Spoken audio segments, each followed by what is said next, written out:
Hi Sagittarius, this is Jow. Welcome po sa ating channel.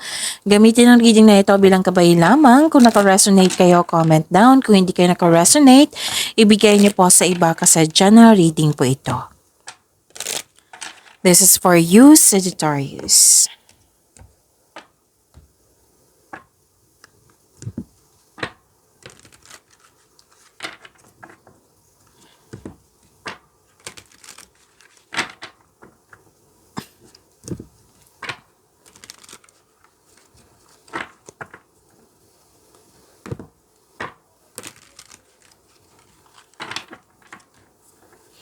Para po ito sa iyo, Sagittarius.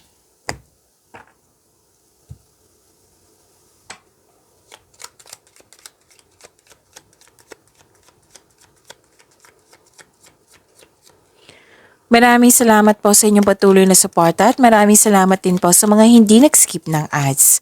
Sa mga hindi pa nag-subscribe, subscribe na po kayo at click bell notification para malaman nyo na may bago tayong video.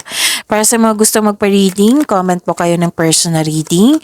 Again, comment kayo ng personal reading and check my reply sa comment section.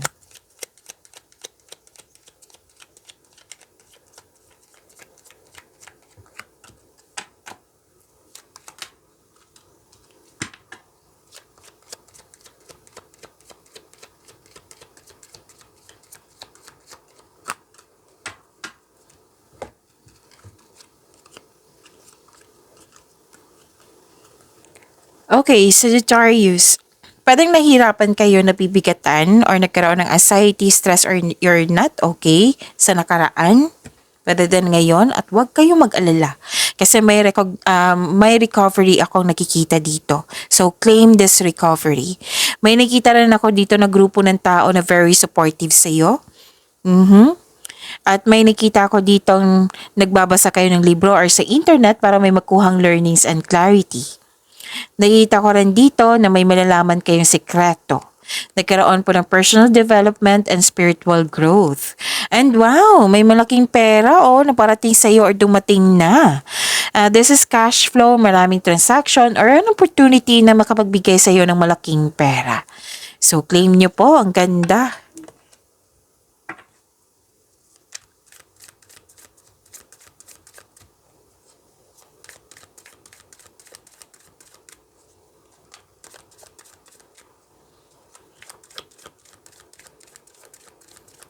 Energy po ni Sagittarius.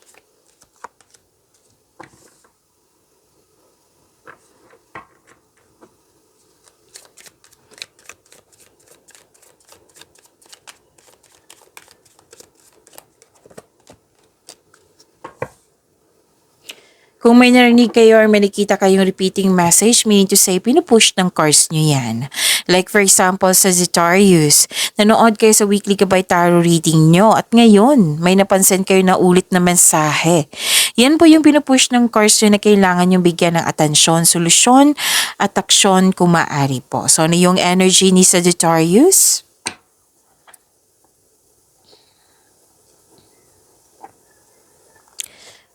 Nagkaroon ng pagkakaisa. You're making memories. May plano kayong mag-outing, may ganap na reunion. May nakita rin ako nag-spend time ka sa mga bata or sa anak mo, or sa pamangkin mo, sa apo mo.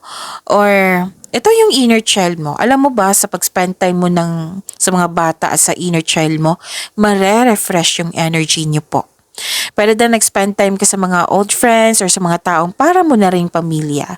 Posible din na may pagpatawad na mangyayari.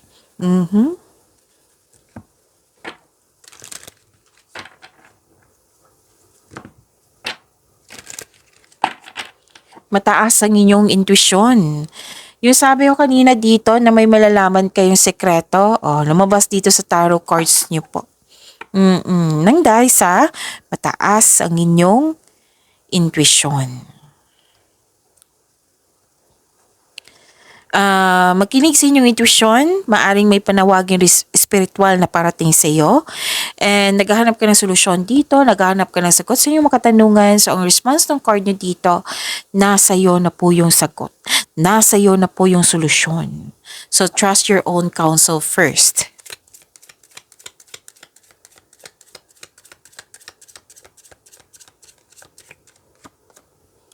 Awakening. So the path to truth starts from within. So the secret, so this secret is magkakaroon siya ng awakening. Okay.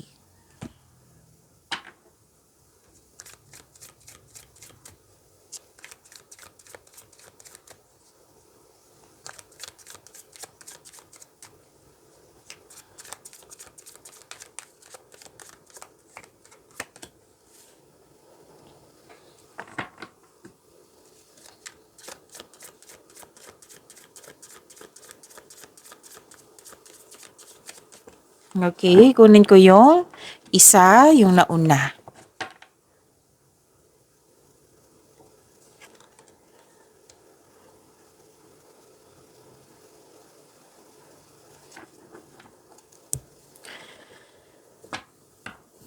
Sa career and money niyo po.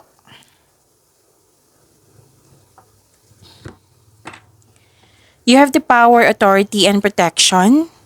Oo. Magaling ka na leader or pwede din may leadership role diyan. May maraming, ganina pa to, dito sa Oracle course yun, no? Sinabi ko kanina na may grupo ng tao na very supportive sa iyo, right? Lumabas sa energy at lumabas din dito sa career and money mo. So, may maraming nag-support sa inyo dyan. Supportive yung mga kasamahan mo. Malaki ang tiwala nila sa iyo, sa inyong strength, sa inyong talino, sa inyong skills. You are making tremendous progress in your career or nag-level up ka na sa iyong career. Ang ganda. Claim nyo po.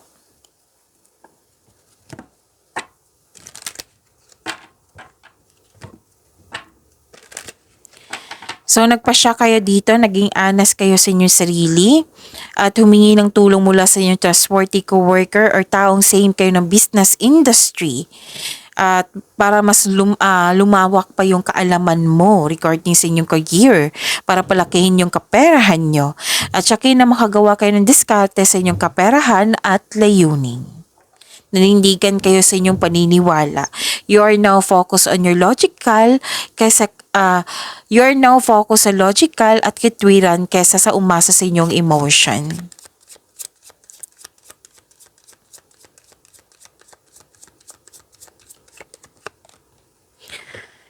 Okay, ensure your body is nourished, join the gym and regain strength, live a healthier lifestyle.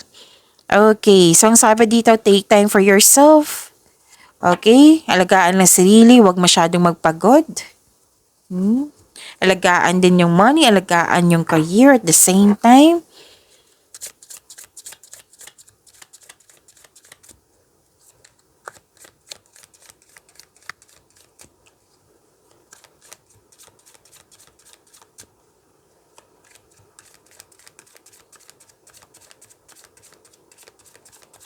Love life, self-love, partnership, and romance ni Sagittarius.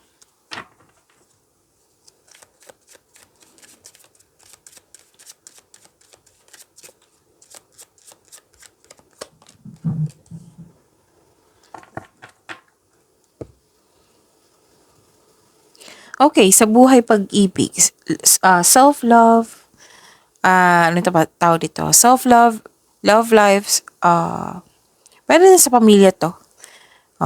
Love life, self-love, partnership, and romance. Okay. Nakikita ko dito, nagkaroon po ng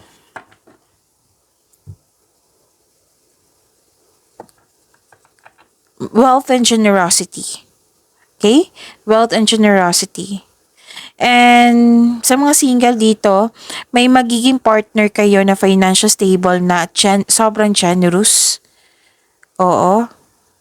Or pwede din sa partner nyo ito na naabot niya na yung financial maturity. So sa mga single dito, gusto nyo nagkaroon kayo ng sense of stability. Gusto nyo muna bumili ng property bago pumasok sa relasyon.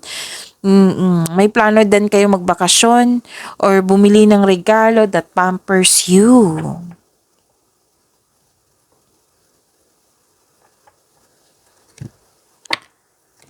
Okay. Para sa mga relasyon sa buhay, mag-asawa, strong, confident, and compassionate sa isa't isa. Well-established and successful sa relasyon. At sa mga single dito, yung sabi ka kanina, 'di ba, na financial stable na sa buhay. Ito yung taong na very passionate sa gusto sa buhay, charismatic, masayahin. Pwede din ideal type niyo po ito.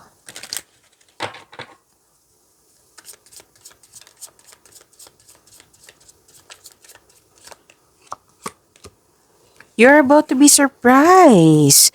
Romantic surprises are on the horizon. Be open to them. Okay, so pag-imanin niyo po yung blessings sa binigay sa inyo. Sagittarius, see you tomorrow. Maraming salamat po.